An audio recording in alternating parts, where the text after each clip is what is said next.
Hi, everyone. Last night, that storm, that was pretty outrageous, but glad we made it. Thank you all very much for being here. Popular today in the back. Hi, everyone. Hi, everyone at home. So yes, we have a few announcements, as you might imagine, and then I'll be ready to take your questions. So good afternoon, everyone. Secretary Rubio is in Kuala Lumpur for the ASEAN-related foreign ministers meetings and bilateral engagements, reaffirming the United States commitment, our enduring commitment, if I may add, to a free, open, and secure Indo-Pacific. Earlier today, he participated in the ASEAN-US Post-Ministerial Conference and held meetings with Malaysian Prime Minister Anwar and counterparts from Malaysia, Russia, Japan, and the Philippines. As the Secretary has stated, the Indo-Pacific accounts for 2/3 of global growth and remains a central focus of U.S. foreign policy. The Secretary also signed a nuclear cooperation memorandum of understanding with Malaysia, advancing civil nuclear energy collaboration under the highest standards of safety, security, and non-proliferation. Negotiations toward a 123 agreement are underway, and once finalized, it would permit the transfer of nuclear material and equipment for peaceful purposes, further deepening bilateral energy, security, and economic ties. Tomorrow also marks the 4th anniversary of the Cuban regime's July 11th crackdown. Deputy Secretary Landau met with Cuban democracy and human rights advocates, reaffirming the United States' steadfast support for freedom and democracy in Cuba. Secretary Rubio's video message to the group made clear the Trump administration promotes accountability for the Cuban regime's human rights violations and continues to stand with the Cuban people in their pursuit of freedom and prosperity. Additionally, the United States is imposing sanctions on UN Human Rights Council Special Rapporteur Francesca Albanese for her abuse of her role. And in recent weeks, she also targeted U.S. companies in an unacceptable campaign of political and economic warfare. The United States will take whatever actions we deem necessary and appropriate to protect our sovereignty, Israel, and any other U.S. ally from illegitimate actions by the ICC. In parallel, the department is announcing a new awareness campaign warning Americans, especially Iranian Americans, about the continuing severe risks of travel to Iran. The Iranian regime does not recognize dual nationality and routinely denies consular services to detained U.S. citizens. And while the bombing has stopped, that does not mean that it is safe to travel to Iran. It is not. We are also launching a new website dedicated to warning Americans against travel to Iran. And there you have it. You can get that website starting at state.gov/do not travel to Iran. That's travel-to-Iran. But I think if you go to state.gov, you do a search, you will find that quite easily. The message is clear, as you can tell, in multiple languages. Our travel advisories are there as well. They remain in place. And we cannot stress enough, as we continue to do, as I have multiple times from this podium, do not travel to Iran, especially those of you who are the dual citizens, who have Iranian heritage. It is not safe for anyone to travel to Iran. And again, this supplements also the existing travel advisories. It does not supplant them at travel.state.gov. Our message is clear. I think so. And finally, as many of you would know, the department is also undertaking a historic reorganization, as announced by Secretary Rubio on April 22nd, to better align workforce activities and programs with the America First foreign policy priorities.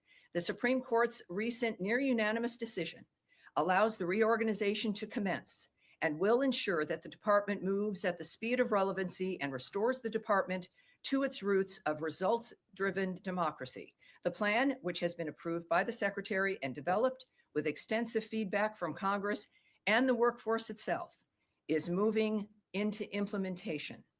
I do also want to make a note here as my experience at the State Department now moves into its 6th month. The remarkable experience, the life-changing experience I've had getting to know the people who work in this building.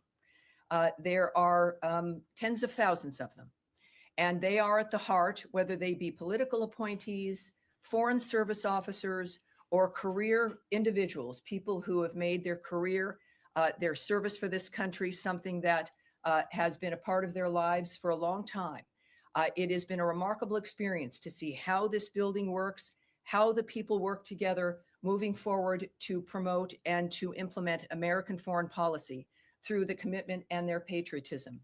I have to say that in the midst of all of this, it's been, again, very transparent. I've been proud of that coming from the leadership of this building, as we've discussed this many times. And now this is the point where it begins. And all of us understand, and it's sometimes difficult, as any enterprise in America has learned, that when change is necessary. But in this case, we've inherited a dynamic that needed reform, and we are taking and implementing reform. And of course, in the midst of this, know that the people who've committed to the State Department and to diplomacy, that they know also this is not about them. This is about making sure that the State Department is able to operate in a manner that makes it relevant and effective. That is what the American people want. It's what all of us want. And in this dynamic, that's exactly what we're achieving. So it is, it's been a long road. Every day is one that I'm very proud of working here. And of course, every briefing I'm proud of. It's always very different, the briefings. But we will start now with today's briefing as I take your questions. All right, Andrea Mitchell. Yes, ma'am. Well, before I ask you about Ukraine and the possibility of sanctions and strong support from this department for sanctions, given what the president said about his impatience with Vladimir Putin after the secretary's conversations with Sergei Lavrov. Yes. Let me just say that for the workforce, for those who are going to be leaving foreign service as well as civil service, many of whom I and my colleagues have worked with for many, many years, if not decades, to be told that, as you just said, you're going to make it relevant and effective. You're basically saying that they are not relevant or effective. I'm many glad, of them I'm are glad not. you Because thousands of bring people are that going to up, be losing because their I think jobs. that is, Andrea, it's the antithesis of what I've said. That this is not a matter of the individual being targeted or an individual not being right. This is about being able to be effective due to the size of the organization and to the structure of the organization. This involves, as you all receive material and a new org chart and all these other kinds of wonky things, that this is about an entity that has grown unsustainable over the years with elements related to the Cold War and other elements that we have moved beyond, but still stayed. An aspect that you have a size and people working on things that are not within the framework of the modern age or of what we want to accomplish. And certainly the decision that the American people made last year, that Donald Trump's vision about what the world should be in the context of how America can be great again and what we can contribute as Americans, that when something is too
in a conversation with Lavrov as an example, conversations the president would have with Zelensky, the president of Ukraine as an example.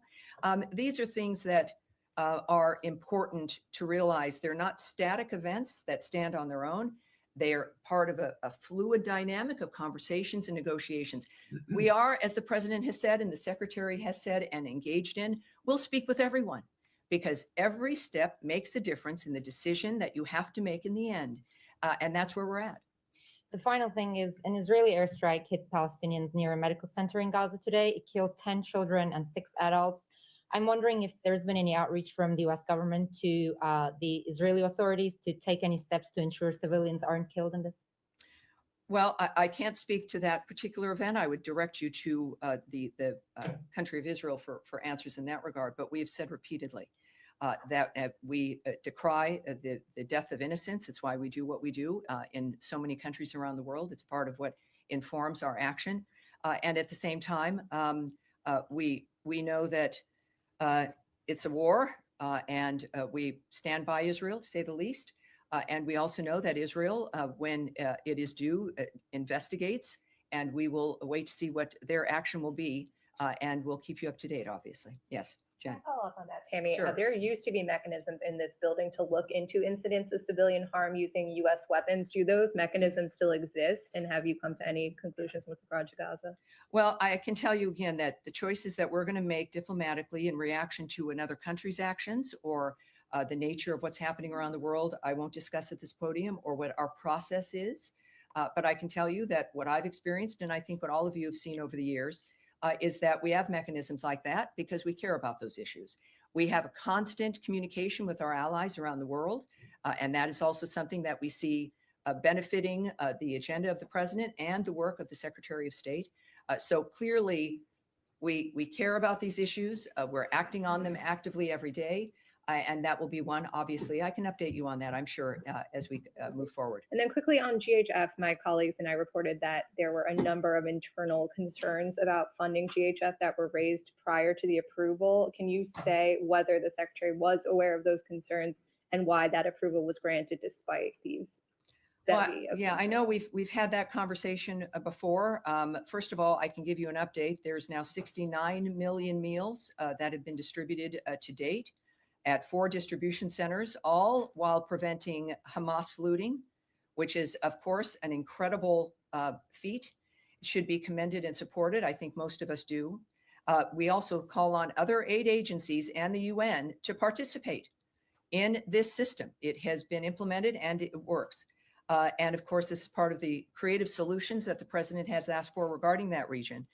When it comes to the activity that is happening, or allegations that are made, or the framework of what we're trying to achieve, I think that we're looking at a dynamic where it is a war zone. It's the same issues that we've been discussing about the task of getting humanitarian aid to people who need it. The world has clamored for this, and it's happening.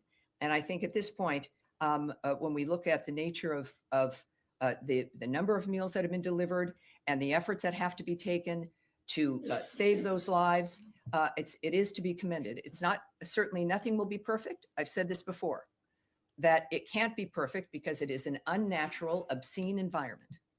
And for people looking for perfection in a war zone like that, being terrorized by terrorists, to demand perfection or a new normal of this environment is unacceptable. Nothing will be enough. And so that's why we've got to have a solution and an end, a durable ceasefire and a durable peace, because otherwise the suffering and the carnage continues, and that's what we're working to end. All right. Yes, Alex. Thank you, Dr. I'll go back to Ukraine, press you a little bit more, if I may. You said the secretary will inform the president about the new ideas. At what point do you guys are planning to inform the Ukrainians? I'm sorry, what are we? Ukrainians, I mean, they are in the dark. So are you gonna obviously, I'm not going to speak about every conversation or connection we have with partners that we're working with every day, all the time. The communications don't just happen when you hear about it in the news or if there's one phone call that's talked about. These are in every region that is required special envoys and discussions and help regarding ceasefires, or at least finding where you can find some common ground. is a 24/7 operation with innumerable people working on it. So when it comes to the Ukrainians, our friends, President Zelensky had a fabulous phone call with President Trump. That was discussed somewhat publicly. Certainly when it comes to the issue of armaments and defensive weapons, essentially, that was discussed publicly. And of course, we have news in that regard. So you might not hear it in the news. It doesn't mean that we're not talking quite often, if not all the time, with our Ukrainian friends. Thank you. And going back to Andrea's point earlier, we all heard just 2 days ago from the president that he expressed his frustration of Putin, Yes. saying that he was lying to him. Mhm. And then we also have seen past few days, Russians have been engaging in record-breaking attacks, Kiev or other cities. Why do you think Lavrov deserves a secretary-level meeting, given all this background? Well, again, a lot of people didn't think Putin should be talked with at all during the last administration. He wasn't talked to for 3 years. That's not a way that you can come to some kind of understanding or agreement or an effort to stop any carnage and the suffering. You've got to talk to everyone at any point when it comes to those who are involved in the situation, to say nothing of the leverage that we have with the ideas and the power of President Trump, and clearly the effectiveness of Secretary Rubio in the midst of this. At the same time, the escalating Russian attacks, the president's been clear, they're abhorrent. I can say to you here that we strongly condemn Russia's escalating attacks on Ukraine and extend our deepest condolences to the victims and families of those killed. Every week, we see reports of Russia setting new records for the scale of its aerial attacks. Every nation wants to have records, but not that kind. As Secretary Rubio said today, we've seen an acceleration of attacks. President Trump's #1 interest is to stop people from dying and the destruction that's going every single day. He is going to do everything he can within his power to end this war and any other war he has a chance to end. We're going to continue to work at it. We understand that these things take time and patience, but obviously we are also frustrated that more progress has not been made. And I, again, would remind you that that's an opinion regarding the state of situation now in the midst of ongoing conversations that are conveyed publicly. And while I won't speak or characterize the secretary's conversations with Lavrov or any other person, it's clear that this is part of that movement toward making decisions about what is necessary to stop this madness. All right. Yes, Tom. Is there any update on Steve Witkoff's travel? He'd said in the cabinet meeting earlier this week, I think by the end of the week, he expects to go to Doha. So can you confirm whether or not that's happening? And just on what the president was saying last week, which was with quite a lot of certainty expecting a deal this week, what we should sort of read into the raising of expectations. Do you think that it's that close that now there will be a breakthrough by next week, for example? Well, on your question about Special Envoy Witkoff, the answer is no. I know it's a very short word with 2 letters. He's not I think it's the traveling, same or in no? 7 languages. Yeah, well, I have no update for you No on his update. travel. But he might be traveling, but you don't have an update. My comment or lack thereof is not a negative to your question that he's not traveling. The answer is that I don't have an update for you. Okay. I'm sorry about that. That's all right. Regarding, of course, the potential of a ceasefire, the president made clear that he was optimistic and he's considering his lifelong experience, but certainly the experience over the last 5 months, and even certainly through his first term with the Abraham Accords, et cetera, and the nature of what's been going on in the Middle East. All of us understand that this is a difficult process. So when you are getting close, when you know the nature of the monsters in this case that you're dealing with, you have a general sense, and especially with how the Middle East has changed dramatically because of the action of the United States a few weekends ago, that the playing field is different. So his optimism is based on the multitude of things that he knows that I don't. I think that we should maintain the awareness of his opinion and the optimism that he has. he doesn't say it very often. So when he does, we need to take it seriously. But we do know that, of course, once again, this is an active zone. And we've got the best people working on it. And that's what we pledge to the United States. Can I just come back with one other issue, which is about the town of Taipei in the West Bank, in which there are around 300 US citizens, a Christian town. The priest there said that it's come under sustained settler attack. There was an arson attack on one of the holy sites at the beginning of this week, and they feared that what the church there could have caught fire. It was extinguished. Is there, and I have contacted the Jerusalem embassy, but has there been any outreach from the US embassy to the town? Is there any support for the US citizens there? Well, I can't comment on the actions we've taken, even if they're phone calls. What I do want to note, of course, is the decrying we have made of civilians, innocent people being hurt in this process.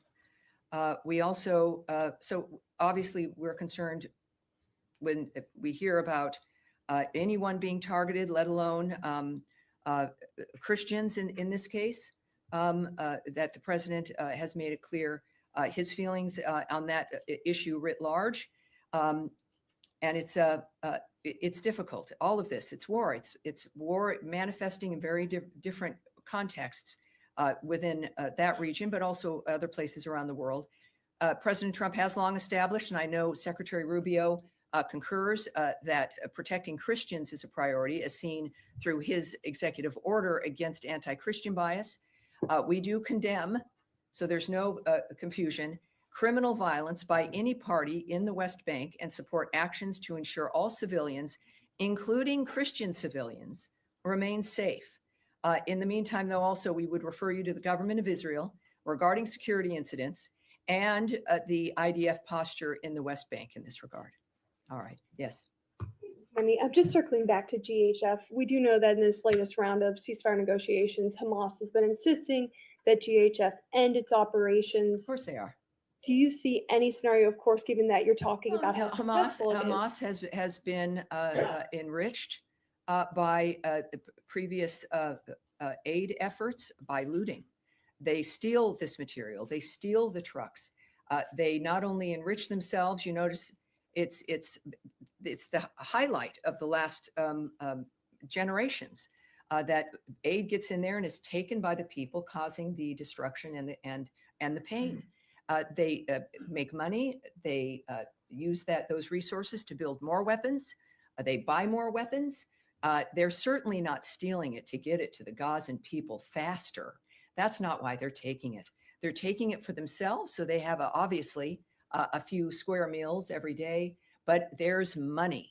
And there's many, it is an industrial complex, an aid industrial complex, but in that dynamic through a war zone, we've known that the enemy is the only one benefiting from that. And that's why this change, and of course, well, Hamas doesn't like it. Good. That's perhaps an indication that it has ruined that pipeline of money and support. You have people with the best of intentions of getting aid in, but when you see it's going to the people you're trying to stop, we have a duty to change the strategy, and that is what has occurred. So there is, of course, this obviously is working. It is important, as I noted before, for other aid organizations and other efforts. We now have a platform, if you will, at least a template of how to do this without enriching and facilitating the carnage itself. So given your answer there, is it safe to say that the US and Israel see it as imperative that GHF be allowed to continue operating in Gaza under the terms of any ceasefire agreement? Well, I think that it's when you have the success, and I would say any entity that was able to break through that wall, that is able to get 69 million meals to the people in need without the enemy looting it and taking it and benefiting, is a framework that must be supported. It doesn't mean that someone else also can't join in on the nature of this supplying. That's, I think, what the difference is. We've finally seen a new idea that works. So separate from the entity that's doing it, right now there's one, because everyone else said don't, or we don't support you, or you can't do it, or yes, we want aid to go in, but not by those guys. It is now undeniable. This is the format that works. And others, now it's an open dynamic of what it is that's making it work. Others should implement it. Others should come in. There is no excuse to stand on the sidelines, either because of envy or because of a political consideration, because all of this transcends those things. It's about feeding people, feeding those children. And this is a dynamic, obviously, that works, and we hope will continue to work. Saeed. Thank you, Tammy. Two quick things. Yes, sir. On Albanese, Yes. on the timing of imposing these sanctions, does it have anything to do with her tweet the day before that basically, slamming Greece, France, and Italy for allowing Netanyahu's plane over their airspace when they are No. signatories to the Rome protocol? I mean, she's Yeah. talking about technical things. Did that have anything to do with No, it? this has been, and it's And a then good I have on the question West because Bank. it highlights that this is not an action based on one action or one thing. This has been a long-term issue. And what I will say to you is today, and just more details, the United States is imposing sanctions on UN Human Rights Council Special Rapporteur Francesca Albanese for her abuse of that role to directly engage in ICC actions against Israeli officials. In recent weeks, she has also targeted US companies in an unacceptable campaign of political and economic warfare. As the President's Executive Order, EO 14203, makes clear, the ICC's actions set a dangerous precedent for lawfare that endangers our national security and foreign policy and infringes on the sovereignty of the United States. The President declared a national emergency under the EO that emphasizes, quote, the United States will impose tangible and significant consequences on those responsible for the ICC's transgressions, which would include blocking of property and visa restrictions. The United States will take whatever actions we deem necessary and appropriate to protect our sovereignty, to protect Israel, and any other U.S. ally from illegitimate actions by the ICC. That's why that occurred. Okay, and one Yes, sir. quick follow-up on Tom's Yes. West Bank thing. Now, we have seen really, a spike in settler violence in the West Bank. And, whether it's in places like Masafer Yatta, where they basically, there was a big film about it and so on that won the Oscar and so on, but also in other places, in the Jordan Valley and so on. And my question, who is in the State Department following up on these incidents? I mean, how do people, including Palestinian Americans that live in my village, for instance, some of my relatives and so on, who do they go to when they say we have been subject of attack by settlers and so on?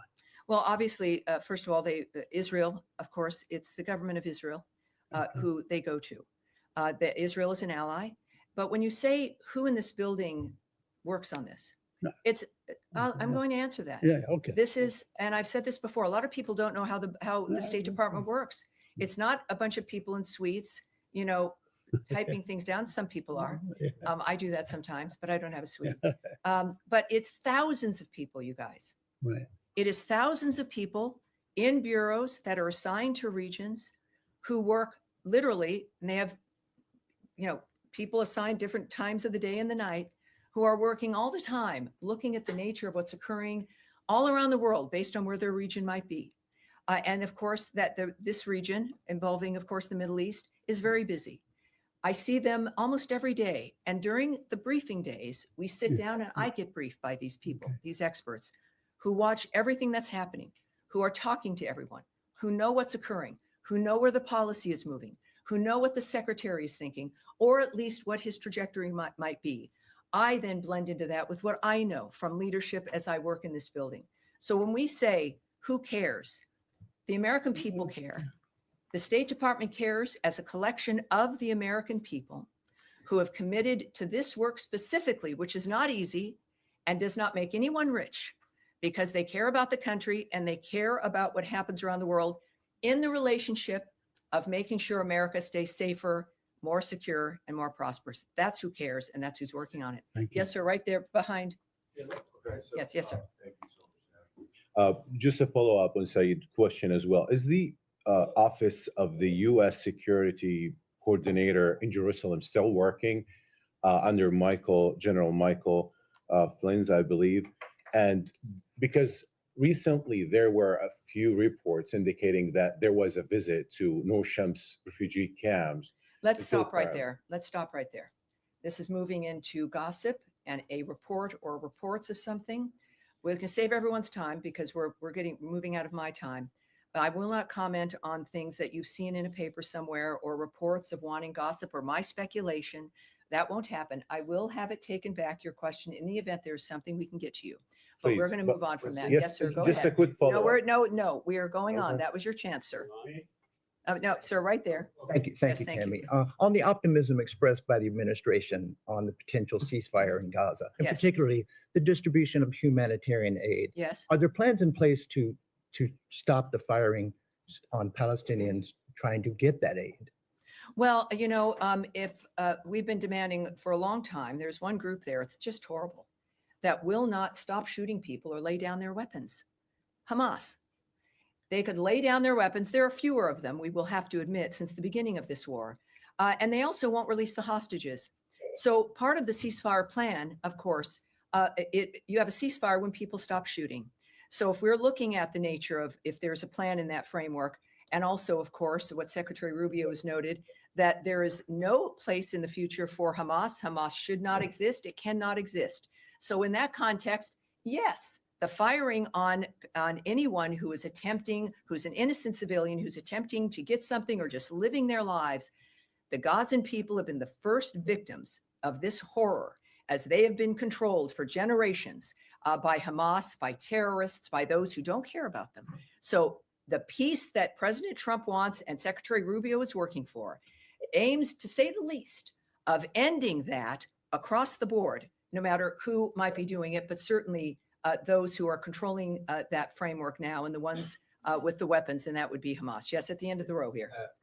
Anthony Mershak from MTV Lebanon. Right, So welcome we're aboard. asking about Thank you, sir. Beirut. Could you please clarify the special envoy Tom Barak recent comment stating that Hezbollah has a political wing? Had the U.S. position changed regarding the distinction between Hezbollah's political and military branches? I have a few things I can say to you. First of all, our position has not changed. Hezbollah is a designated terrorist organization, and we do not distinguish between its political or armed wings. As Ambassador Barak said while in Beirut, Lebanon must utilize this moment to make progress, and that includes progress on disarming Hezbollah. And at the same time, Ambassador Barak, he's the ambassador to Turkey, as well as, of course, our special envoy for Syria. I'm not going to characterize his diplomatic conversations in that regard at all, but he has said publicly that he has been very satisfied with the initial response by the Lebanese government, but now it's noted that they're working on details in this regard. And on the security front, the Lebanese armed forces have made progress on disarming Hezbollah in the south, but there is still more to be done.